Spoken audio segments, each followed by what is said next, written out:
Call this meeting to order. The Planning and Zoning Commission, July 20. Wow, sorry, I'm reading the minutes again. August 24th, 2020.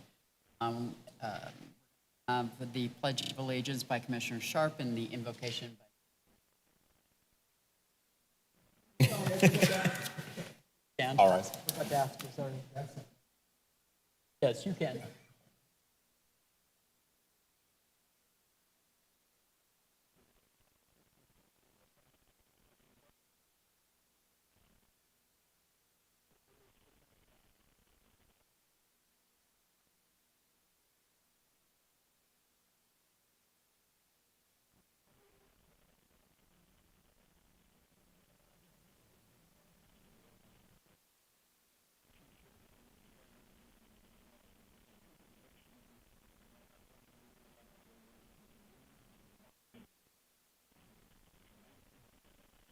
I pledge allegiance to the flag of the United States of America and to the republic for which it stands, one nation, under God, indivisible, with liberty and justice for all. Thank you. Roll call, please. Here. Here. Here. Here. Here. Thank you. Guys, we've got a copy of the minutes in front of you. Please. You have one motion for the minutes. Second? Second. All right, we got a motion and a second to approve the minutes as stated. All those in favor? Aye. Thank you. All right. 4.1, which is a public hearing, GPA 20-06 Stonegate, a request by Sketch Architecture Company on behalf of Maricopa Stonegate LLC to amend the general plan, future plan, land use map of approximately 46.30 acres from existing employment to mixed use, generally located northwest corner of Maricopa Casa Grande Highway and Stonegate. Discussion and action. And we will do a presentation first and then open for public hearing. Yes. Madam Chair, Commissioners, like you mentioned, I'd like to go ahead and do a quick presentation on behalf of staff, and as well, the applicant will also like to present some general information on the project before we open up the case for a public hearing. As mentioned, this is a request by Sketch Architecture. Subject site is approximately 47 plus or minus acres. This is a minor general plan amendment to the city's general plan land use map from existing employment to a proposed mixed use designation.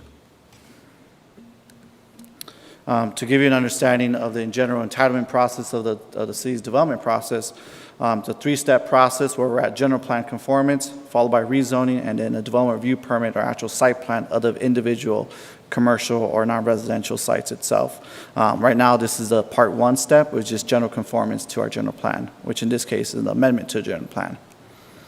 Site information is 46 acres and does include 3 different parcels. There's no address assigned to these parcels as of yet. The site use is currently vacant with an existing general plan land use of employment. Existing zoning of light industrial CI1, which is a Pinellas County nomenclature of light industry and warehouse, also has a planned development that was developed back in 2008, pre-recession. No overlay zone to the property. The site location is on the bordered yellow with the stars. On the southwestern side is the Maricopa Highway.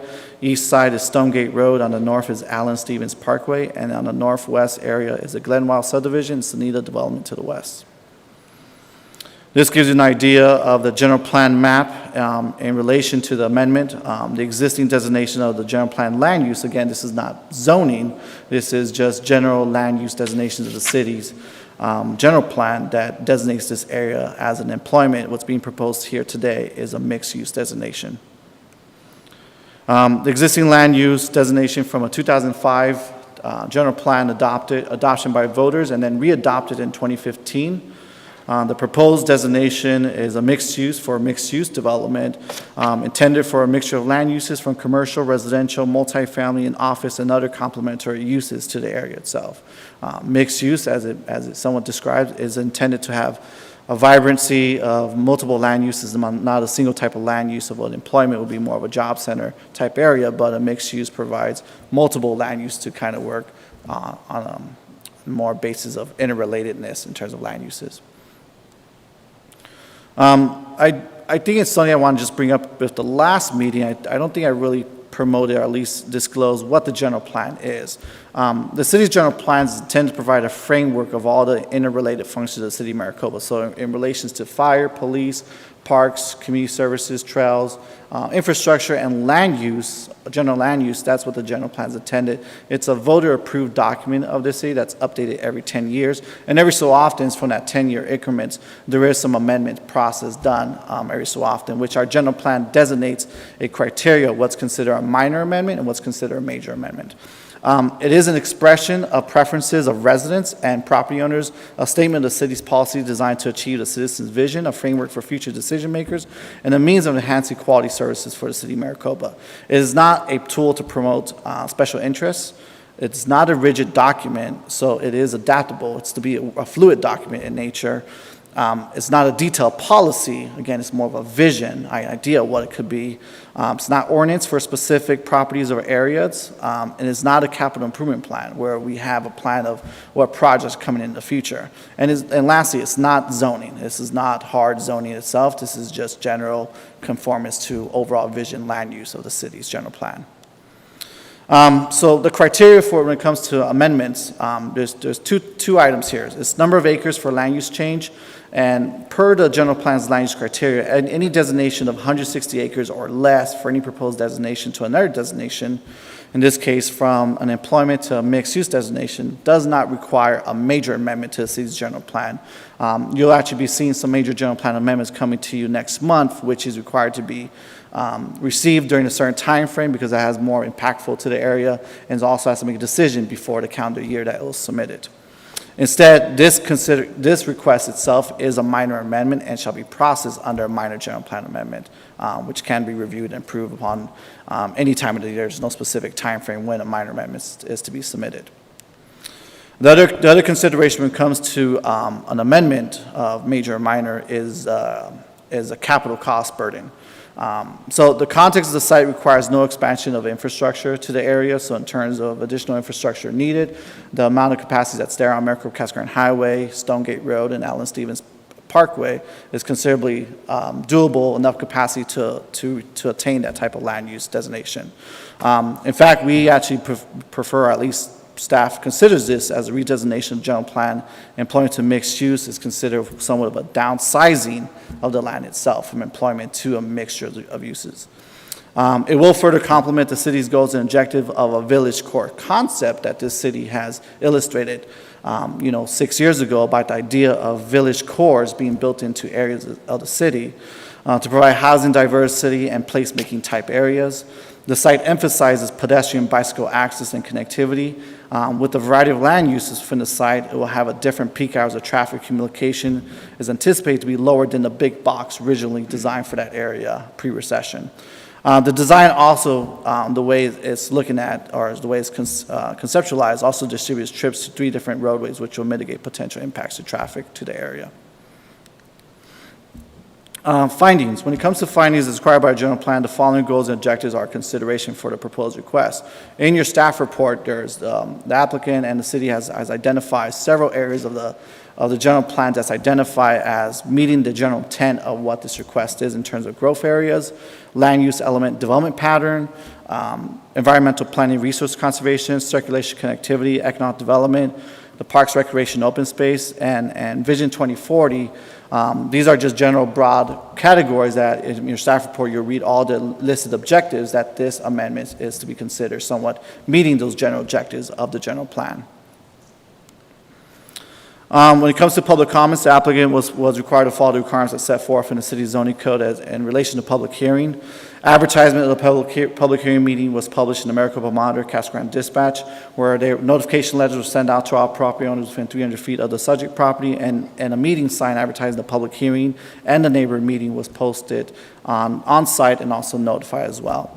A virtual neighborhood meeting was held without attendance due to the COVID-19 pandemic, but in your report, refer to Exhibit D, you'll see a summary of those meeting minutes and the meeting attendance that attended and all the questions that came about within that meeting.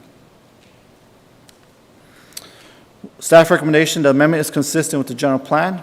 Any change in district boundaries is necessary to achieve the balance of land uses desired by the city, consistent with the general plan, and we consider this as an increased inventory of lands within a given zoning district. We also feel that the amendment will promote the growth of the city in an orderly manner and protect the public health, safety, and peace, comfort, and general welfare of the city. Staff does recommend approval of minor general plan amendment request case number GPA 2006, subject to conditions of approval stated in the staff report. With that, Madam Chair, Commissioners, I'd like to go ahead and just introduce Randy with the applicant to present just general information on the actual project itself before we open up for public hearing. Thank you. And Abel, we're going to pull up the next presentation.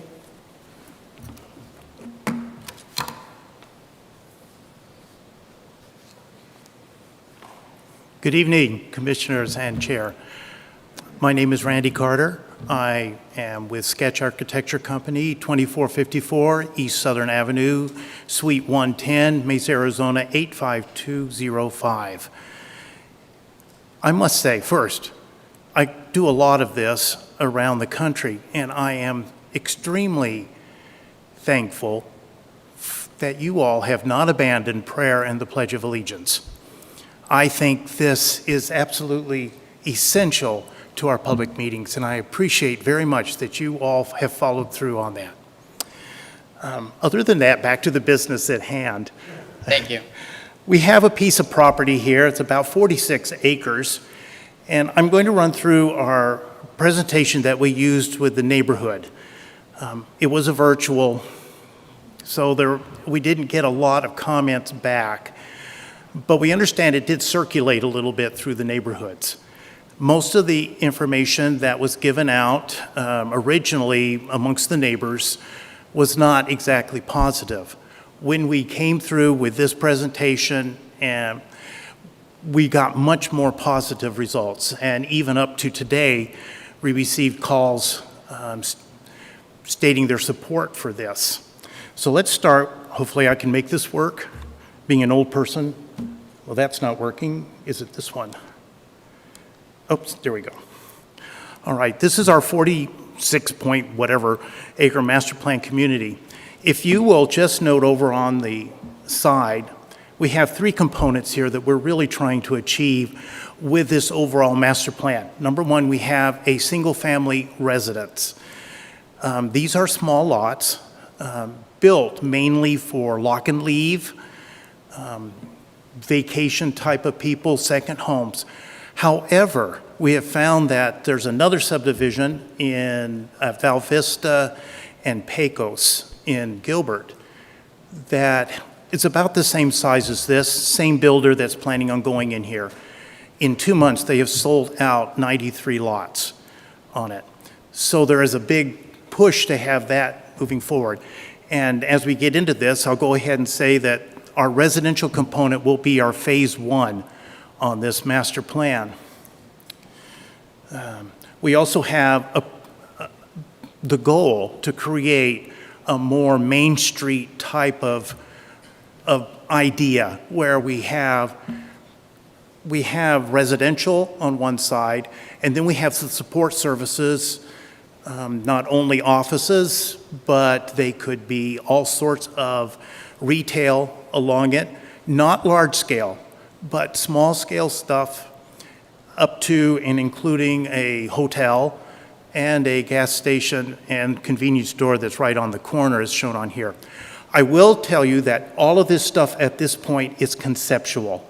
The only thing that we do know is that the residential component will go first.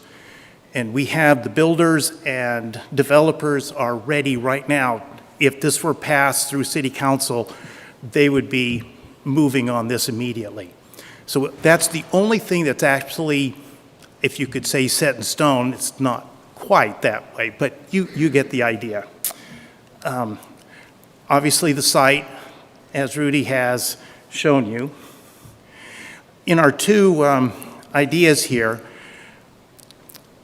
on the left-hand side, we have our current employment for the general plan.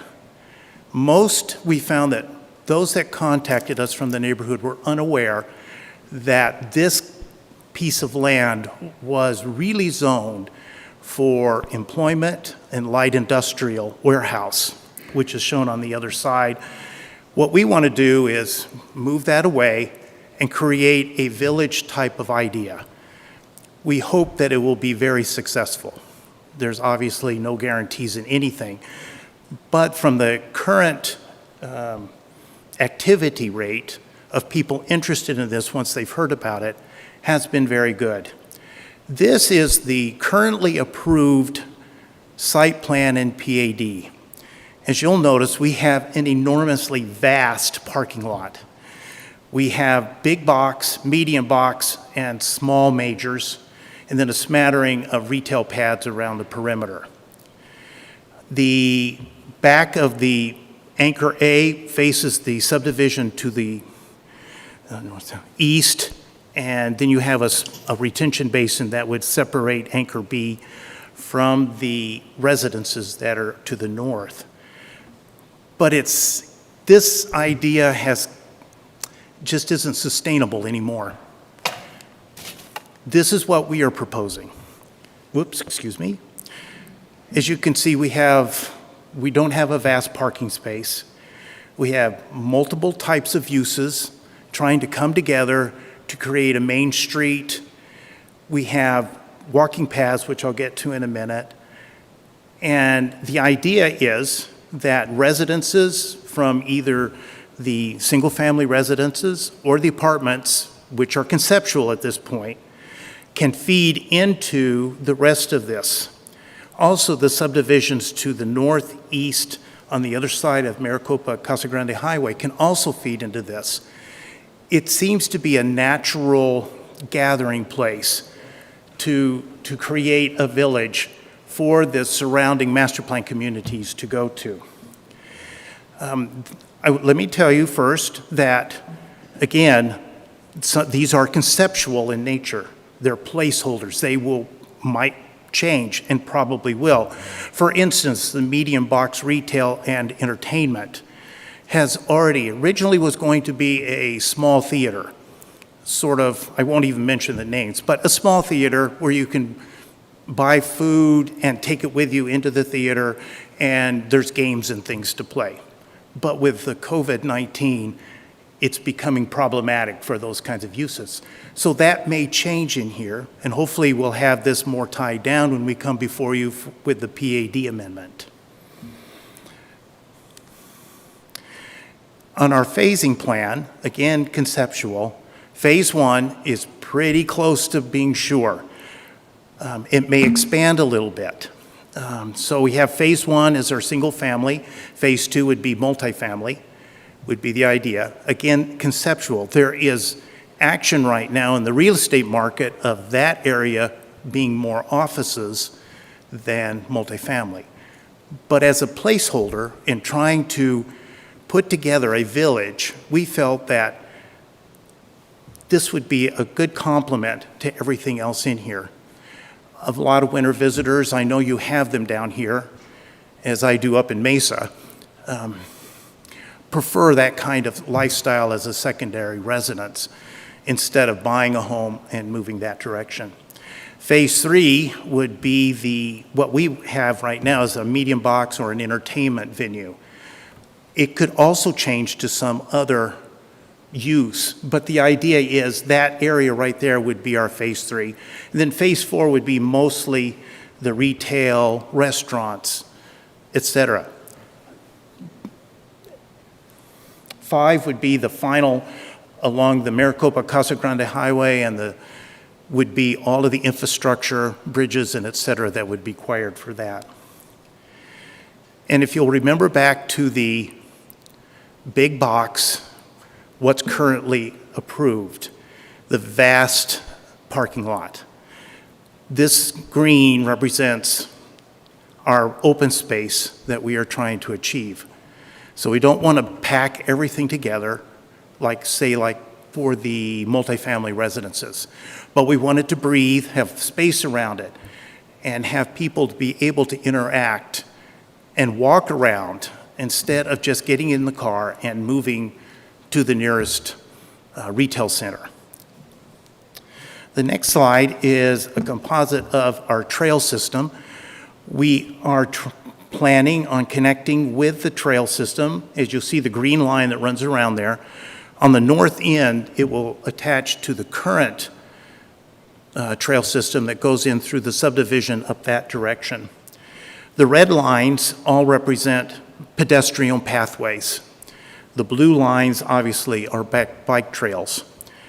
So we try and, again, as you'll notice that down around in the retail area, it's a little more heavily. We have parking along the street. We anticipate those to be restaurants. So we have dining outside, patios, everything being more interactive along the street level instead of turning it and having it backed up to the Maricopa Casa Grande Highway. These are some of the questions that we received and the answers that were given on them. Phase 1 single family, the owners told me that somewhere they would love to start within 6 months to a year, if not earlier. The timeframes for the remaining parcels, we can't really say because of unsettled COVID-19 societal issues that are going on right now. There was questions about the apartments as shown on the master plan, and they were concerned about having 3-story apartments along Allen Stevens Parkway. Those are not, those are 2-story units. 3 stories are further back, more along the backing up to the retail area and the entertainment or medium box. And then there was also a question about how many dwelling units. It is high density, 24 units to the acre, approximately 256. That still gives us ample open space around the buildings to create a very nice, I don't want to overuse the word village, but the idea is it's a community right there in itself. And then our last one, there was a question about the corner of Allen Stevens Parkway and Stonegate. That is under a different owner, and you all reviewed that some time back. It's for an Omni self-storage facility. So it's loosely kind of combined in the master plan, but it's not actually a part of our submittal since it already was approved some time ago. That is my little presentation that we gave to the neighbors. Can I answer any questions that you may have? Well, I would like to be able to turn it over to the council to ask questions, but we first do need to open it up to the public hearing first. Okay. Let us go ahead and open the public hearing up.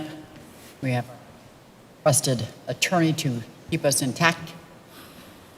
I think we're going to open it up at 6:23, and we'll give it 2 minutes.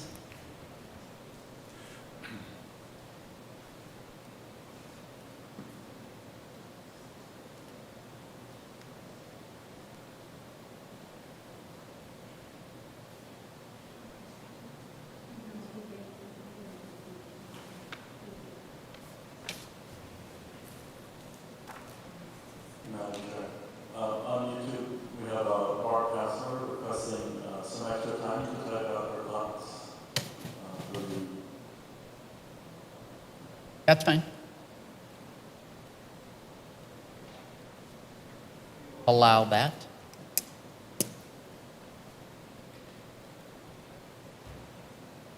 Quoting verbatim from YouTube, from Bar Passler, I wasn't able to attend the neighborhood meeting against this property being rezoned. It needs to remain commercial as was stated before I purchased my home. I did my due diligence before mine. You have over 500 apartments going up in this area already. Not one of them are occupied, and yet you want to bring in more. May I respond to that, Chairman? I would just wait till the public hearing's closed, and then he can respond to the questions. Okay. Thank you.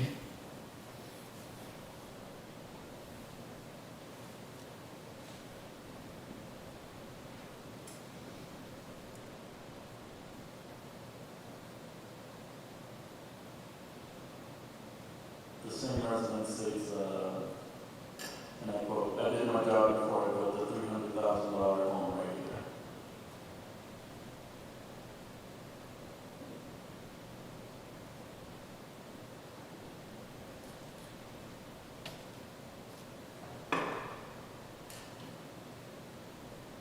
We did allow extra time, so we'll go ahead and give it one more minute. Once again, from Bar Passler, I quote, "I say leave it as it is. We need businesses in this area. We have nothing but Walmart."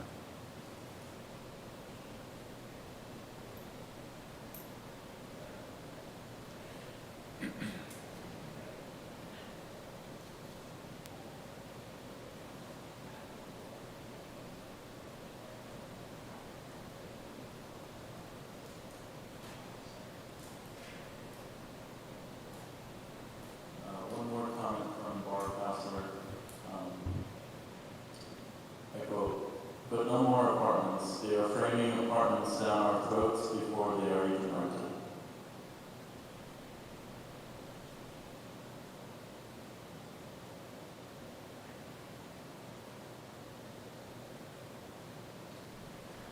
Okay, we're good.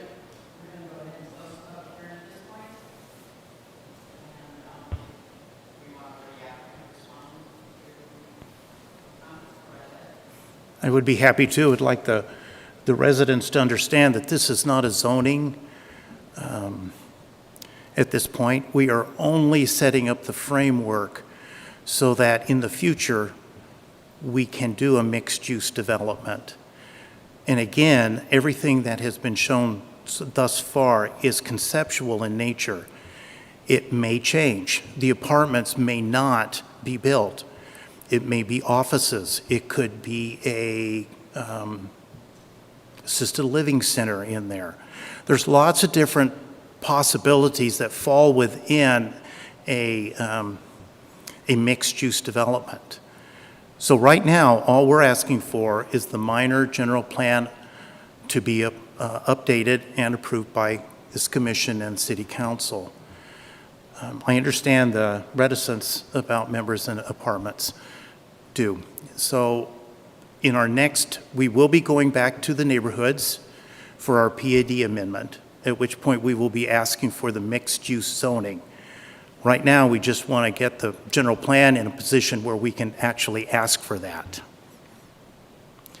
Board member, or excuse me, commissioners and chairman, do we have any questions that I can answer for you? Sure, we'll go ahead and turn it over. And as he said, and for our audience out on YouTube, indeed just a general plan amendment. This is not site plan or anything else like that. So our questions are geared toward the amendment from the general plan. So I'll start on my right all the way across. Commissioner Hopkins, any questions? Your mic's not on. No questions. No. Commissioner Yocum.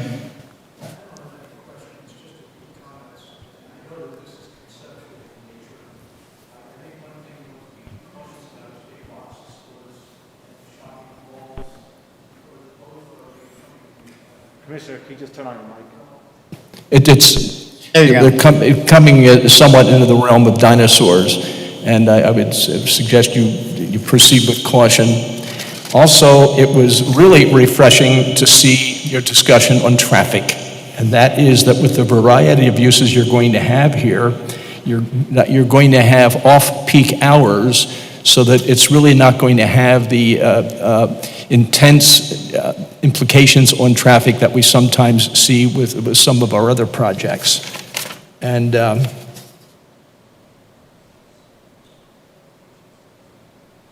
I also was interested to see that you're considering putting a motel in there. That's all I have. Thank you. Actually, a hotel. But there seems to be a great need for it around here. Yes.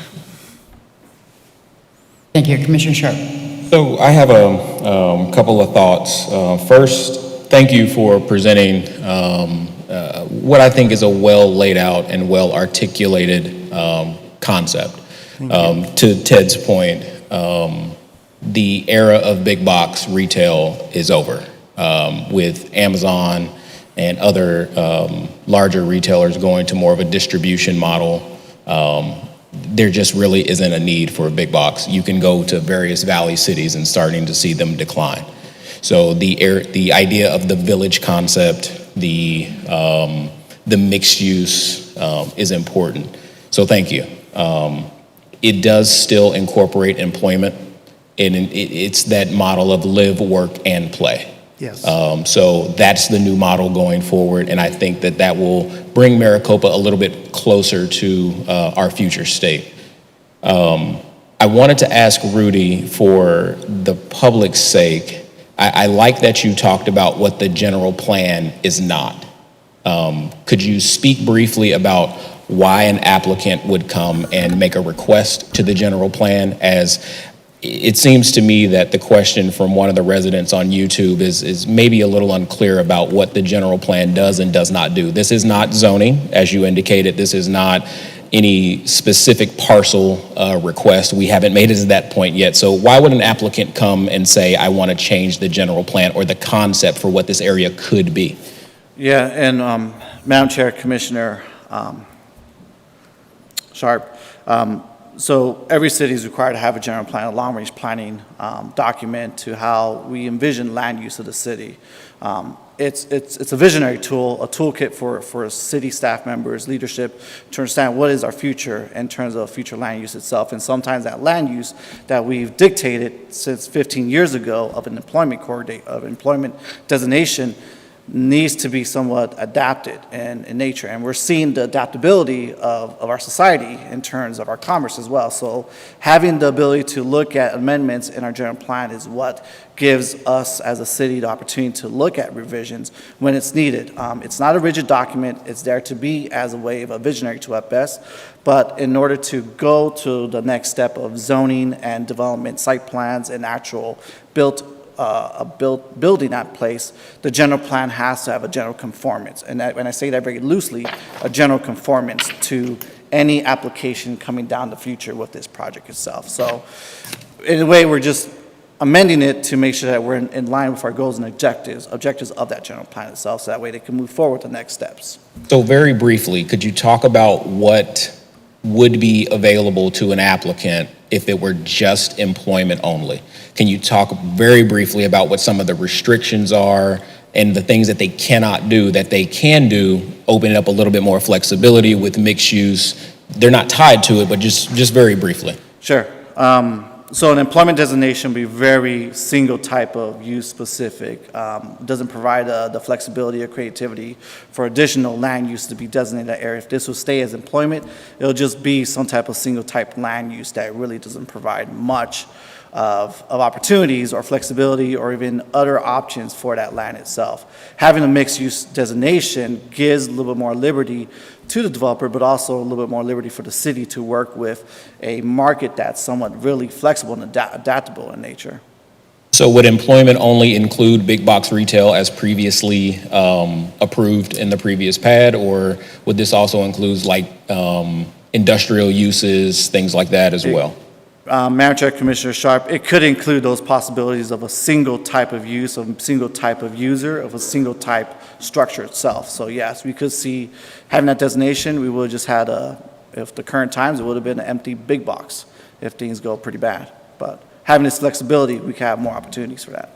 Well, thank you. I appreciate that. I think that adds some clarity to some of the questions that, we've been seeing on YouTube, and I've gotten from some constituents as well, where they're basically saying, so what are they doing with this piece of dirt that's been sitting here? Why don't we have a Home Depot or a Lowe's or some other thing like that? And I try to explain to folks that when you're looking at the city of Maricopa, there are a lot of dynamics at play, and just the nature of retail itself is a bit of a struggle, and it's not Maricopa specific. So being able to open up this particular parcel of land to some type of development activity, not necessarily rigidly tied to apartments or residential, but just giving the developer some flexibility to work with the city to address the needs of the city, I think that's more important than just one particular designation. So thank you for that clarification. No problem. Commissioner Irving? Just a comment, I think it's wonderful. I mean, why would we not want to make it more flexible, which is all you're doing? So I think if you didn't do it, somebody should. Thank you. Commissioner Frank? So yeah, the only one big box thing I would like to see would be the Home Depot. We can put that in entertainment because we would be entertained to go in there. The one question I did have, though, I guess a couple, but regarding mixed use, if we do go that way, could it wind up being a monolithic type of use still in there? Or does it have to be certain percentages of these different kind of uses? Madam Chair, Commissioner, we will want to see some type of mixture of uses. Again, the general plan is very general, loosely, so it's up to staff to make sure we're enforcing some type of mixed-use concept moving forward. What that magic number is in terms of variety of land uses, that's as through our administrative process or through our process, we have to make sure it meets the general intent of a mixture of land uses. Okay. Yeah, and I guess my other question just came to mind, and it's probably too early for, but access. If that single family does go off first, it's kind of tucked back off of the Casa Grande Highway, how are they going to get access and everything? But I think that'll come out later. Yeah, I was going to say that's too early. Yeah. Let's And not go then- down that road yet. I don't know if I'm going to steal your thunder here, Commissioner, but the 300-foot notification, Yes, you're going to steal my thunder. okay, I'll let you elaborate, just that's a reoccurring theme here. Thank you. Commissioner Babb, don't steal my thunder. Thank you. All right, I do have a few things. I also want to just clarify some additional items on the mixed use piece to go off of Vice Chair Sharp here. With the current pad that has been approved, it is, if I remember the map correctly, it's 3 big box stores that we have. So that's a Walmart, a Lowe's, a Home Depot. And if we think about that, that's a couple hundred employees about, right, in those locations. And then I look at the area of office space, the employees that are needed to maintain the multi-use, the restaurants and everything. It looks like that we are bringing more employment to that area with a mixed use type employment for Maricopa. So we're bringing homes, but we're also bringing what looks to be about the same amount of employment to residents in that area. Would that be a fair assessment?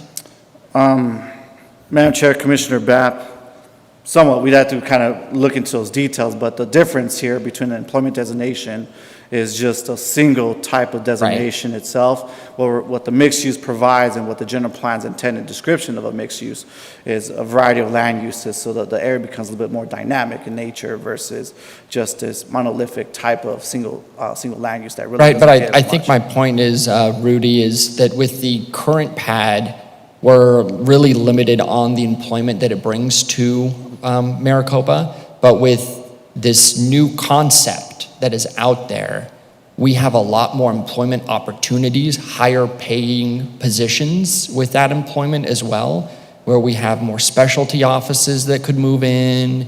We have, other types of employers that could come in rather than just the big box stores who on average have the lower paying wages. And you are correct. It'll provide a variety of type of salary options in there as well, so. Okay. I do think it's a great idea. It's fantastic. My only other thing is, if this is approved, would that invalidate the current pad that is approved today? And the applicant is aware of that. With the current pad, it will not be conformance to that. So they're looking at a PAD amendment down the road, which is Randy has spoke of as a later. Do we know how soon they would be before us again for that amendment? It's currently in review as we speak, so Okay. really soon. Okay, awesome. Thank you. Well, thank you. I do have a couple things myself. First of all, Commissioner Frank's point, I would like to, and I think I speak on behalf of the rest of my fellow commissioners, make sure that when we do the next notification, that it does go out to the 600 feet. This is important. I think I'm not going to get any argument from any of my fellow commissioners on this. And as we talked about earlier, I mean, we kind of want to make that a standard process. One second. So I'm kind of wondering, and I'm not really sure why, but in the past when we've received these type of comments from our constituents, they've been kind of given to us, not in a kind of bullet point, but in the narrative. Is there a reason why we just received a narrative of the received questions instead of seeing the questions in their totality? I mean, is it because of COVID, or, I mean, what was the reasoning behind a bullet point versus us getting comments like we normally do?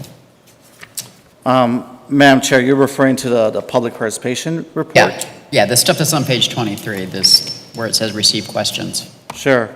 Madam Chair, Commissioner, it's required of the applicant to provide a general summary of what questions came about.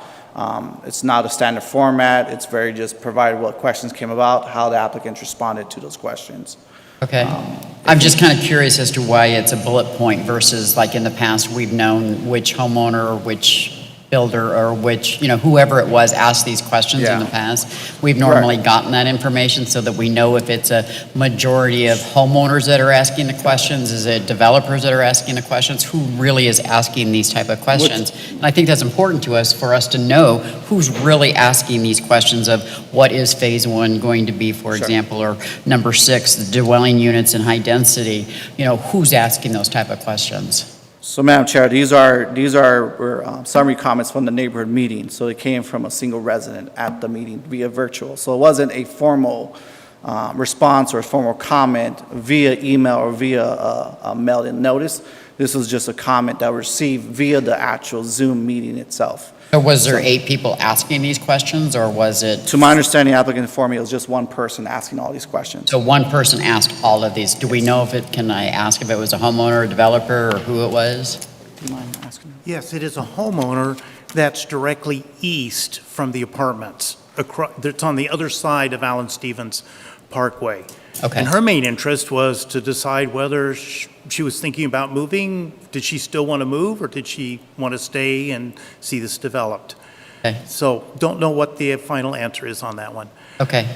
It was difficult doing it in a virtual manner, and I'm hoping that if things progress well, we'll actually have an in-person neighborhood meeting for the PAD amendment that's coming up. Hopefully we'll get through some of this COVID-19 issues, because it's so much better to have people that you can actually talk to face-to-face than to try and do it over a television screen. Point taken, but I will tell you that the virtual platform actually garners more. Really? It didn't in this case.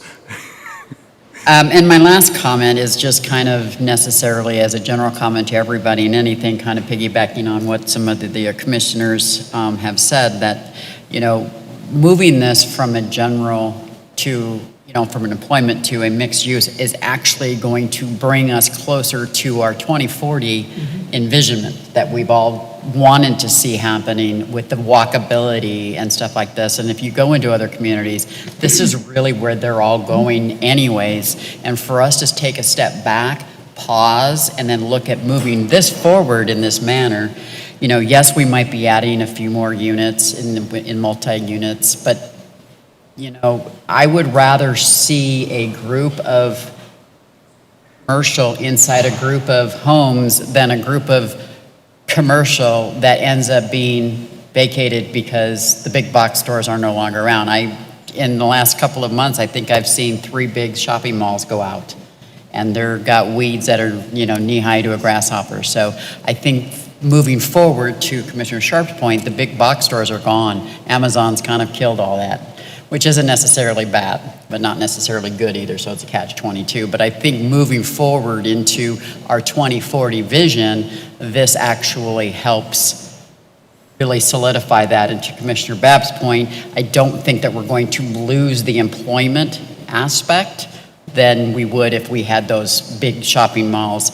And along the ways of, as we progress through these steps, we as a commission can help mold this to where it's not going to look like the apartment complex, and it's going to have a very aesthetically pleasing environment.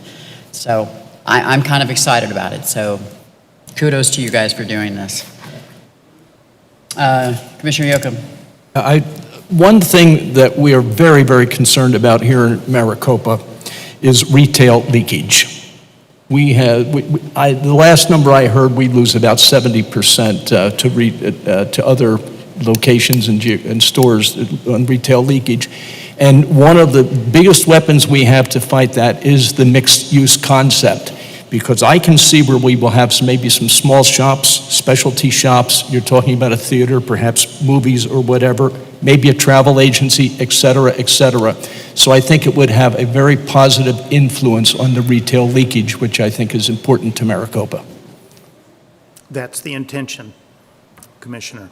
Sorry, you made me laugh on travel agency. There's no box travel agency, it's all virtual. What? Never mind. Commissioner Sharp. I know, right? Mr. Sharp. I'm sorry, I didn't catch your comment. I was just saying that usually travel agencies don't have retail stores.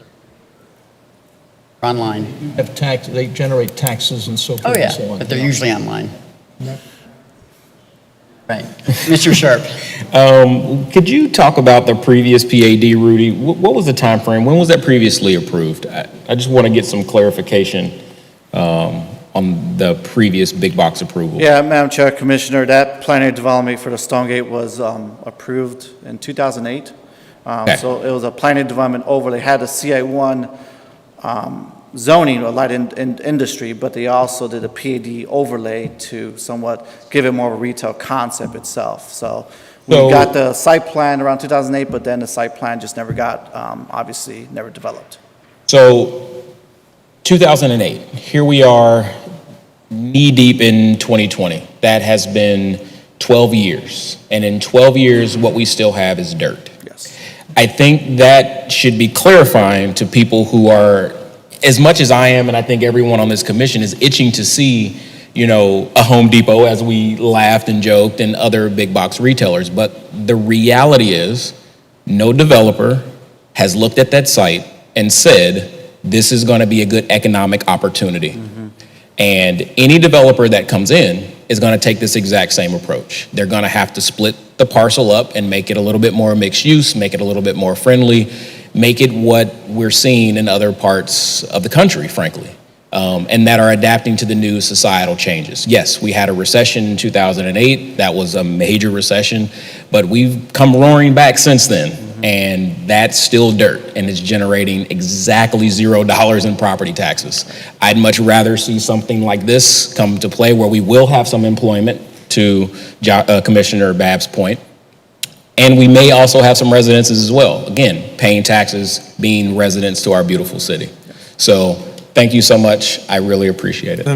Was that a motion? No, I was going to make one. That is a motion. Oh, go ahead. You didn't move, so I didn't. If you want to move it, go ahead. I move that we approve the public hearing GPA 2006 Stonegate. All right, we have a motion and a second to approve the submitted request. Any comments? All those in favor? Aye. Opposed? So moved. Thank you. Okay, your 6 months. Thank you very much. All right. 4.2, this is also a public hearing, text amendment TX 20-03, temporary signs, public hearing, a request by the City of Maricopa for review and approval of a proposed tax amendment to the City of Maricopa zoning code, section 18.115.120, temporary signs, discussion and action. Madam Chair, Commissioners, if I may once again just do a quick presentation by staff on this text amendment before we open up the case for a public hearing. If I just get that presentation, Abel. There you go. Can you have the other presentation? Yes, thank you.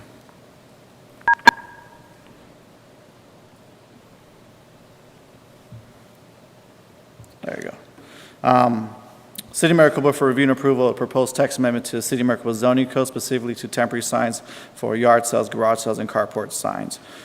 This request is to formally amend a portion of the zoning code by removing the notion of directional signage. As part of the city's overall beautification effort, the text amendment will help mitigate and deter off-site type signage that we've been seeing placement of illegal blighted signage within the city roadways over the past 10 plus years. And most incidents that we've seen with this type of illegal placement of signage of yard sales, it endangers the public due to the improper installation of these signs. This code amendment is an initial first step to a significant code update later this year, where the future code update will be a content type neutral standards in response to the Reed versus Town of Gilbert case, which all types of sign codes in the cities of municipalities have to be somewhat content neutral, but we're starting off, this is not to address that initially, but this is just a first of a major amendment down the road. What you hear today is for an amendment to respond to the blighted issues that we've been seeing in Maricopa with the amount of yard sale signs. Future code proposal will be in a content neutral based on zoning districts such as wall signs, ground signs, portable signs, etc., not specifically gas station sign, yard sale sign, kiosk sign, or sign regulation for the guy that holds up the sign on the corner. They'll be more content neutral at best. Here's the existing code. Currently, it's always has been the same code since at least 2005. And here's the proposed code addition. If I were just to flip-flop between the two, what we're doing here is removing number 4. Removing number 4, consolidating the rest after 4 into number 3, where one temporary unleaded two-sided sign shall be allowed to be placed at the residence of the cell. Signs cannot be placed on public sidewalks or within the site visibility triangles or any endangered areas. That's already in the code. Number B, yard, carport, garage sale signs should not be placed on walls, utility poles, housing, traffic control poles or control panels and mailboxes. And then C is just additional language to be more specific that these yard sale signs shall be placed on the actual residence itself. What we're doing here as well, again, obviously there's an enforcement thing that goes with this as well. What we're trying to do is somewhat give more enforcement power to our code enforcement officers to be more specific. What's providing in the old code, it was somewhat, a lot of what we've seen is that the improper placement of yard sale sign is constantly placed in the wrong location. Technically, you're not allowed to place on the right-of-way, which is a city sidewalk. And when you say the right-of-way, it's actually at least 10 feet or 7 feet back from the public sidewalk, on utility poles, on mailbox clusters, or anything like that. And you'll see a couple pictures of what we've seen over the past years. Again, this gives you an idea of that location of a typical yard sale sign. This is in city right-of-way, not allowed. Place on stop sign, not allowed. Place in the middle of a stop sign, in the middle of a street, not allowed. Place on a traffic posting, not allowed. Not allowed utility poles, not allowed in the median, not allowed on traffic postings. I mean, this is constantly, almost every week of what we're getting at. Not allowed within the right-of-way, which is a utility cluster box. Stop sign, not allowed. Not allowed on the corner site visibility triangle. Obviously on stop signs, not allowed. Not allowed on traffic signals, et cetera, et cetera, et cetera. As part of this request, when we brought this up a month ago, we want to see some comparable research from other municipalities of what's been done to illustrate how other jurisdictions are somewhat illustrating, or I wouldn't say combating, but at least providing the general information of what their sign code is. In your exhibits, you'll see a comparable research, and this gives you a quick synopsis of what that is. Well, we found out that some cities have actual specific regulations, like the city does, in terms of the number of off-site directional signage, such as Chandler, Queen Creek, Creek and Scottsdale, while other cities like Buckeye or Mesa, they just don't have specific regulations in their code. Doesn't mean that they're enforcing it or not enforcing it, they just don't have specific language, which we're trying to propose to give us a little bit more, somewhat, I won't say flexibility, but just it shouldn't be regulated, it should be known that they should be placed within public right-of-ways, mailbox, light poles, traffic signals, traffic signs, etc. As required per the city's zoning code, notification via public hearing process is required. This is being scheduled as a public hearing. The public participation plan included legal notices in a local newspaper, which is the Maricopa Monitor, Casa Grande Dispatch, and we did post it on the city's website for 15 days for any public comment, and to this date, we haven't received any type of public comments formally to the city. September 15th, the City Council will review this request for recommendation from the Planning and Zoning Commission for possible adoption after tonight's hearing. This gives you an idea, again, of the text amendment schedule in terms of public outreach or public participation. P&Z gave the initiation to present this text amendment on July 27th. We submit the legal notices to the newspaper, the Casa Grande Dispatch, and the Maricopa Monitor by August 8th, and we're here tonight on August 24th for action and public hearing. As required by Section 509-104 of the City's Zoning Code, the Planning and Zoning Commission shall make the following findings in the recommendation of City Council. The amendment is, we feel that the amendment is consistent with the general plan. The amendment will promote the growth of the city in an orderly manner and protect the public health, safety, and peace, comfort, and general welfare. Staff recommends the commission to, this is a wrong, last slide. But we do recommend approval of this text amendment, subject to any conditions stated in the staff report as amended by the P&Z Commission. Madam Chair, I'll be more than happy to answer any questions after the public hearing is formally open and closed. With that, that's it. Not a problem. We'll go ahead and open the public hearing at 6:55 for 2 minutes.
Comments on YouTube. The first one from Elizabeth Howard.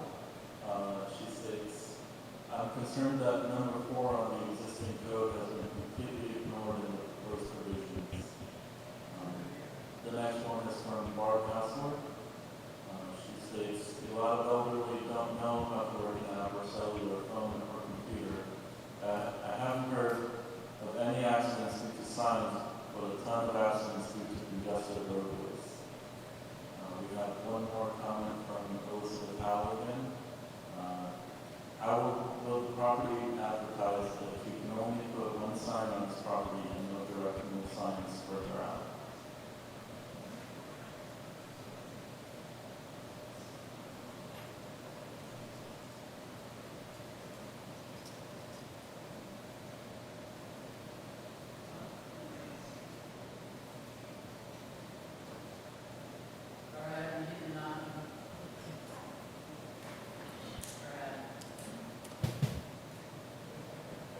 Hello.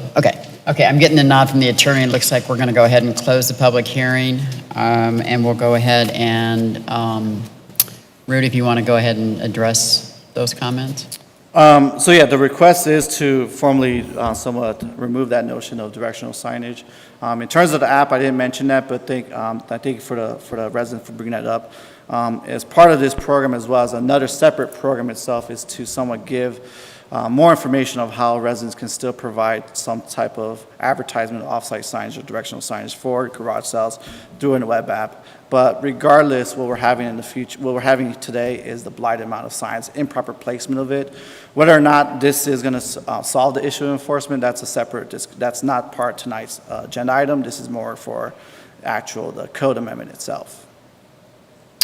Okay, so I think we'll go ahead and let everybody make their comments. I just want to kind of, in the interest of time, make one more comment to everybody that this is not about enforcement.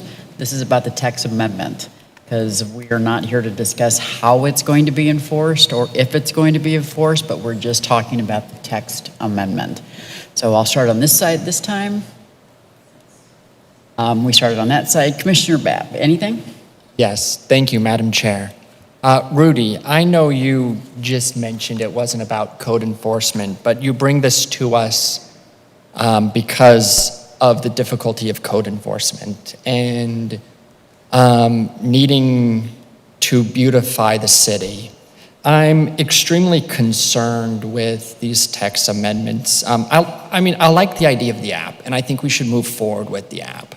But I'm extremely concerned on removing the directional signs because that's one of many different signs. I don't see removing the directional signs adding to beautification of the city, or if we do remove directional signs, the directional signs actually going away, right? Because we have an enforcement issue today. Additionally, with the amendments and the changes made, we would become the most restrictive city in the area around this type of signage. And I don't necessarily believe the city of Maricopa or I want to head down that direction. I feel strongly that the city of Maricopa should allow these types of signs, especially the directional signs. And like I think I said this last month in our meeting, that we should work with our residents and educate them, have an education campaign on proper placements of the signage, how to make the best signs to be spotted for your garage sales, not placing them on the stop signs and in the sight triangles, and additionally working with our code enforcement officers on heavy garage sale days to go out to these garage sales and say, hey, did you know that you shouldn't be placing it on the stop sign? And educating the community, really getting out there and helping to educate the community rather than creating additional rules that may or may not be followed. So that's what I'd have to comment on. Thank you. Commissioner Frank? Yeah, I would agree because we did frame this a little bit on enforcement, so I think we speak to that somewhat. If you're having trouble enforcing the one, I don't think that's going to really be fixed by this new text. In fact, one of the enforcement tools that's on there now is they're supposed to put their name on the back of the sign. I doubt that's being done, one thing. But that is something that they're supposed to do, and that gives you a little more enforceability, yes, maybe, if they were to do it. So yeah, I don't know. I do like the app idea. Our community uses that when we do a community yard sale. Put it up on a map, and it's real convenient to go out and see that. So I think we should go ahead and launch the app, regardless of how the text amendment works out. I think that'd be a nice tool for the community to have for those that do want to use it. So yeah, I don't know if the text amendment really fixes the problem. I think you're still going to have that enforceability component to it. Thank you. Commissioner Irving? Yeah, I would support the text amendment. You have to have a baseline. And I think I agree with the education part. That should come after. So once people know and once they understand, and a part of that should be a clarification about where they could put it. But I think without that baseline, you can still do whatever you want. So I agree with the concept of what you're saying, but I think you have to have an amendment and then do the education after you have something. And I feel very confident that you or the city would not put something up without having an educational component to it, and also telling people where they can place it and an easier way to get to it. But I just don't see how you can do any of that without some kind of baseline rule. Thank you. Commissioner Sharp. Rudy, I just want to echo something that both Commissioner Babb and Commissioner Frank mentioned. They kind of stole my thunder, but I was really curious about, was there a reason why the contact information requirement was removed? Because I think that is a good way, Sure. Again, going to a baseline, it's baseline accountability. Is it always followed? Likely not, ever. But as long as that's a part of the text to say, if you're going to place a sign, you should at least have your contact information. Sure. To Fine, my Stan. understanding of what we've had with the code since 2005 is that that portion really hasn't been somewhat enforced. There's no administrative process to get a permit for a garage sale sign. It's more of this is the information of code of the city. This is what the rules are. There's no requirement to get a permit. How that's been somewhat implemented in terms of having the garage sale signs have some information on the back of the sign. With my time here, it's always been, it's the enforced giving the information out. There's no permit required. There's no ways to inform that information to the homeowner about that type of code information. But what I also want to touch base is that what you're seeing in the regulations today is you can't have it on the sidewalk. You can't have it on site visibility triangles. You can't have them on walls. You can't have them on the utility poles. You can't have it within the city right-of-way, which the right-of-way, it's always a misconception or misunderstanding where the right-of-way is actually about typically 10 to 15 feet back of the actual sidewalk. So it's really the only location you could place any type of signage is on private property. All those pictures that staff presented are all illegally placed in improper placement. So initially, the language that we have today gives the idea that you can still place directional signage, but the information of where to place it at is still being missed regardless. What this proposed text amendment is to be somewhat provide clarity exactly. It's really just not, we remove the notion of it to not be, it's going to have off-site signage, but we're going to find ways to get the information properly about how to properly place that within the residence itself. But Rudy, and this that beautifully dovetails into my next question, and that is, why are we taking the more restrictive approach? I mean, when you laid out the various cities and what they're doing from Mesa to Scottsdale, I mean, we are taking the absolute most restrictive approach possible. We're not even attempting, even in our language, to open this up. I mean, garage sales and yard sales, this is a fact of life. And I happen to agree with Commissioner Babb that we should be working with the public and not just coming down and being absolutely the most restrictive that we could be. There has to be some kind of creative way where, again, even the city of Scottsdale, if you can go back to that comparison, talks about you can have this directional sign so many feet and a half of a mile to your residence. I mean, I think that just makes more sense instead of just being super, super aggressive and restrictive. Sure. Yeah, and Madam Chair, Commissioners, the only thing that staff's perspective is just over the past decade or so, it's been a constant issue every weekend. It's a blighted issue with the city. So it's the blighted amount of signage that's being done out there. It's to a point, it's reached its peaking point in a way. So being more forceful provides more empowerment for our staff to properly regulate this. Thank you. Commissioner Yoakum, anything? Just a comment. Spirit of working with the public, whatever the code is going to be, whatever we evolve and it comes out to be, I think what we ought to try to do is coordinate with the HOA boards and let them help us to educate their residents, because they do sponsor community yard sales. Almost all of them do here in town.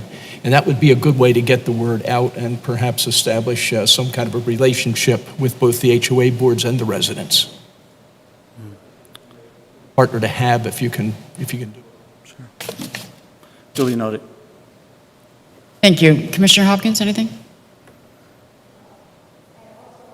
Mike? I do not agree to make the additional restrictions. I think we have a lot of starter homes, and we want to create a warm, inviting, and I think when you start making restrictions like these, people are not going to feel like Maricopa is a place that they feel like that. I do understand what you're saying as far as the time it takes to clean up these signs. So maybe something like, I have a business, and if I want to put a flag up, I have to go get a permit. So maybe if that's the problem that you're having, that might be something, a permit. I'm from the Midwest, and if we wanted to have a garage sale, we paid $10 to get a permit, and it was good for the whole weekend. So that would be a way to generate income to then be able to pay somebody to go pick up the signs. And I also do agree with the HOA too, because the HOA actually, there's a lot of people in the HOA that would go pick up signs in their own community to keep their community looking nice. So I think there's a lot of ways that we can work with people to get the same result, which is what you're looking for.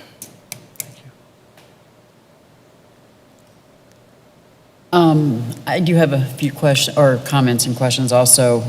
So I guess let me start with my first question, which is number one, and it's on both of them that says that we are not allowed to have more than 4 a year. Where did that and why does that come from? Madam Chair, that's always been the general code. That hasn't changed. To my understanding, it's just something that we picked up back in 2005 when this code was first adopted. The way it reads and I think I've seen this in other portions of the code, it's sales events is regarded as a weekend, Friday, Saturday, Sunday. So for weekend events is how we've always interpreted that section of the code. Okay. How that's come about, that's how other cities have done it. I don't necessarily agree with that. I'm not sure why we would want to restrict homeowners from being able to sell their wares, every weekend. I do know that HOAs, again, we're getting into my world here. I do know that HOAs are very restrictive in the fact of having a business from your home. And if you are consistently having garage sales more than, say, once a month, then you would be considered to have a business and therefore be in violation of the HOA rules. So I'm not in agreement with the 4 sales event per year. But I think, Madam Chair, that's where it's getting at, is to limit homeowners to having an active, it's a garage sale every weekend, so the code gives it some baseline of how many type events you could have in a single calendar year. And I'm hearing what you're saying, but I don't think that 4 is anywhere remotely close. I mean, I think homeowners should be able to be allowed to have more than 4 garage sales a year. Will they have 4 more than, or will they have more than 4? Probably not, unless they're leaving, which dovetails into my other comment, which while we're doing this, it says yard, carport, or garage sales. Why don't we list estate sales? Those are the same things as well. Estate sale is actually probably noticed more so because they have bigger items and they usually open up their whole house to it. Open up the front door because somebody has passed or moving or whatever the case may be, and they're selling the whole lockbox and stuff, everything. Sure. So that, again, I think that if we're restricting homeowners to the fact of no signs or do it this way or do it that way, why are we trying to say you can only have 4? I don't think that that's a good number. I think we need to increase that number and allow the HOAs or maybe even the business section, which we've actually gotten rid of here at City of Maricopa. We don't even require business licenses anymore. So why do we want to make people only have 4? So I'm in disagreement with that. And I do definitely think we need to add the word estate on there as well. And that, again, goes back to what I was saying, or what I think it was Commissioner Hopkins was saying. we don't want to restrict people from being able to sell their stuff, but if they, I mean, to put signs out, but instead, and she stole my thunder when she brought it up, is make it a profitable revenue source for the city and do, like she said, $10 for a weekend sale. You know, then you can know who's going to do that. Are we going to have the outliers that are going to do it anyways? Probably. We have people that are doing more than 4 garage sales a year anyways. So why not attempt to garner some additional revenue and allow us as a city to educate the homeowners as to where they can place those signs because they have done the right thing and came in to get the permit. I think that's an avenue that we can look at doing as well. The app is an awesome idea, but and I hear what we've had a couple comments about the fact that the seniors don't want to or can't use or what. I give kudos to the seniors. They're starting to learn. They're using Nextdoor. They're using Nextdoor a lot. They're using Facebook. I have a lot of friends that are older people that are starting to use. A friend of mine just got her first iPhone yesterday. You probably sat next to one. Exactly, I did. I hear what you're saying. I mean, I know that may not have been politically correct statement, but my point that I'm trying to say is, you know, the comment was the fact that the seniors aren't adept to use the app. But I think that they're selling themselves short because they are, and they can. It's out there. So I think that's my take on that. I guess I agree with everything everybody's saying. What I don't quite understand is it seems like we all are in agreement that there needs to be some control over it. Yet I agree with everybody up here. There needs to be some flexibility. I guess I can't understand why we can't work something out with this to be able to do it if it's. So I'm on a different fence here where I think any type of further restriction goes against the core values of, you know, good citizen-led government. I honestly think that garage sales and, as Chair Higgins was saying, is a natural part of life, and we need to support that as a city. And if that means the city takes on a couple extra hours of code enforcement officers cleaning up every Monday morning, then the city does that as a good city, and we move on with life, and we continue to do that as a city, and we burden that cost as a city, so that our community has that responsibility. But we also help educate. So we say, hey, take it down as you can. We help beautify the signs. We help educate where they can and can't be placed. But for the short term, as a city, we have that burden, we have that cost to do that as we educate, as we're bringing the app online, as we start to really work with our residents. But I'm also with Chair Higgins. It's 4, sales a month or a year. It wasn't the original code, but it's something that shouldn't be in there either, because that's extremely restrictive in my viewpoint. So let me ask you this question in the interest of the conversation. To your point of the fact that it's becoming more restrictive, what would you have changed on this text amendment then? Because the way that it originally states, you're saying it should be left the way it is versus the way it is now. So what should be put back in? Maybe that's what I'd like to see. I wouldn't have changed the text amendment and brought it before. Right, so the question then would be, what is being taken out that you're not liking? The directional signs has been taken out. So number 4, where it says up to 4 directional signs may be placed for announcing the holding of a, okay. So that's the sticking point. Yes. In your point, that's a sticking point that you would like to see that back in there. Correct. Okay. So. But that's really the only big change. Correct. Yes. Well, that's why I'm kind of wondering, how do you change that? If we don't change that, if we change that, in reality, that's why I kind of said we're not talking about the enforcement. Let's be real. If we take number 4 out and we make this text amendment to put us in line with the law, with the precedences that are happening across the nation, across the state of Arizona, how do we enforce it? It's going to happen. Don't.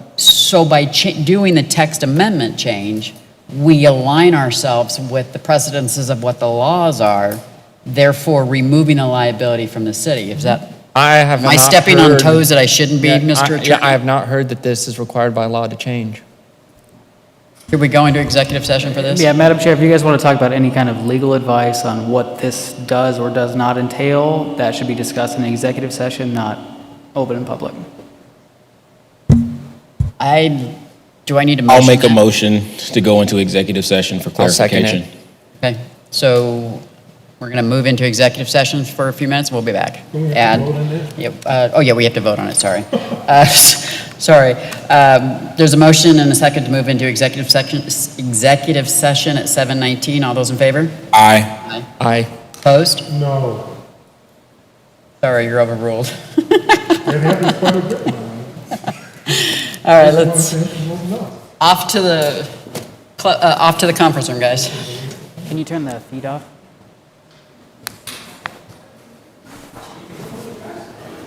Peter, can you come and take notes, please?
All right, you guys ready? Let's go ahead and motion to end the executive session, please.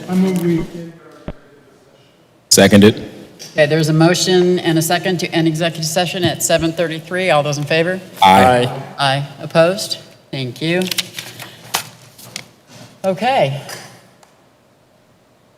Anything? Motion? I would like to make a motion to deny item 4.2 TXT 20-03. Seconded. We have a motion and a second to deny the text amendment as stated. Any other comments? I have one comment. I think the restriction on the number of events that can be had, and just the language is just a little too restrictive.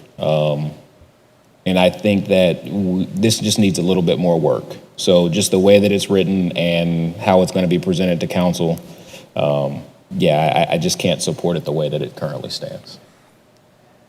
Other comments? Madam Chair, Commissioner Sharp, with staff working on the text amendment, it's more in regards to directional signage and the amount of events per year, sounds like what I'm getting feedback from. Okay, thank you. All right, there is a motion and a second to deny as stated. I will also echo Commissioner Sharp's point. That's my biggest bone of contention is the number as well as everything else that I stated. So with that being said, all those in favor? Aye. Aye. Opposed? No. So moved. Okay. 4.3, staff presentation, update to the single-family residential design guidelines. City of Maricopa staff will present a proposal of a major update to the city's single-family residential design guidelines. Discussion only. Madam Chair, Commissioners, staff wants to bring an introduction and also a project. I'd like to introduce our new senior planner, Byron Easton, who's joining us from the private side and also working with several other municipalities in the area. Byron has worked with AMDA most recently in the private sector. Byron and his wife has 3 children in Phoenix and will take the lead on a major update of single-family residential design guidelines. Byron's been working with us for now since August, July 1st, no? August 1st. So he's been definitely helping us with current planning stuff, but this is one thing that he worked on in Avondale with an update to their single-family design guidelines. I thought it'd be very appropriate for Byron to work on our single-family design guidelines, which hasn't been updated since 2015, and we've seen some great changes being done within the past more recent production housing. So Byron present a quick presentation on this project, and with that, Byron. Great. Thank you. Thank you, Rudy. Hello, Commissioners. I know we met earlier, and I wanted to say thank you for having me up here. I'm just going to talk really quickly about the update to this design guidelines that we have at the city. So just a quick background on what they are. The design guidelines are something that we utilize as staff anytime that we review housing product here at the city.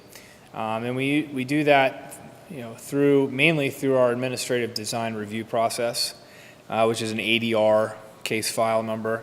And that's the first time that we really dig into working with the home builders for what we want to see our housing product look like. So we really kind of work with them, a give and take, to make sure that we have a really quality design and diversity in the housing product that we're seeing coming in. So I know we have a lot of housing product coming in, and we just don't want to see the same cookie cutter kind of product over and over again. So with that said, the current guidelines were adopted, as Rudy said, in 2014, but an update is needed relatively routinely. You'll see in other cities do this as well, just to kind of keep up with the trends in the industry, and not to mention the vision of the city of Maricopa itself. So the timeline for this, we're just kicking it off recently. The staff has met once or twice. We've we've gone out into the community and started taking pictures and documenting what we like, what we don't like, what's looking at other municipalities for examples of different housing products that we may want to see here in the city. So this is kind of a general overview. Yes. Okay, sorry about that. So as you can see, just going through this really quickly, we some of the things I'm going to highlight. Let's say for team meeting 3. So, we don't want to reinvent the wheel here. We really want to go through and look at what has worked in the Valley and getting some good examples from other design manuals. Rudy mentioned that I worked on the design manual for Avondale. So we're gonna look at that. And then we'll come up with a draft as staff, and then we're gonna come back to you sometime here in the fall, and we're gonna we'll present our changes and our update and get comments from the commission, and then incorporate those comments before presenting to council.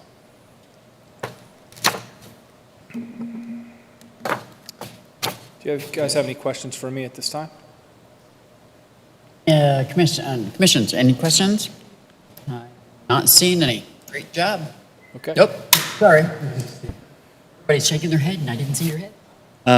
Yeah, I think this is great. I can't do it fast enough. Great. I'm going to say that, yeah. All right, Commissioner Hopkins, anything? I'm just going to go one at a time so I don't forget. No questions. Commissioner Yocum? No questions. Sharp? Thank you very much. Commissioner Babb? Yes, welcome to the city. Thank you, Commissioner Irving? Babb. No question. Welcome, thank you. We look forward to seeing it. Thank you, Madam Chair.